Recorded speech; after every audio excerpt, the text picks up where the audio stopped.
Chief election commissioner Sikandar Sultan Raja ने कहा है कि आज का ज़िमनी इलेक्शन पुरअमन रहा। टर्नआउट कम की कई वजूहात हैं।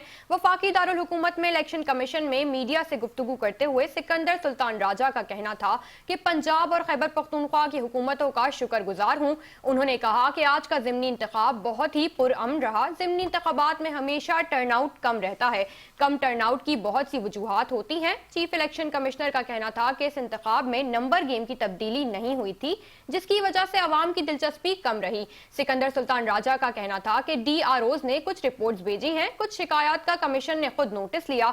आज के ज़िमनी इंतखाब में कोई गैर मामूली शिकायत मौसूल नहीं हुई। तलाल चौधरी को कल तलब किया, समाअत होगी। उन्होंने कहा कि लोकल गवर्नमेंट इंतखाबात में ज़ाब्ता अखलाक की खिलाफ वर्जी पर एक वजीर और उम्मीदवार को नाअहल किया था। हर चीज की एक लीगल स्कीम है। दुनिया भर में इंतखाबात में खिलाफ वर्जियां होती हैं।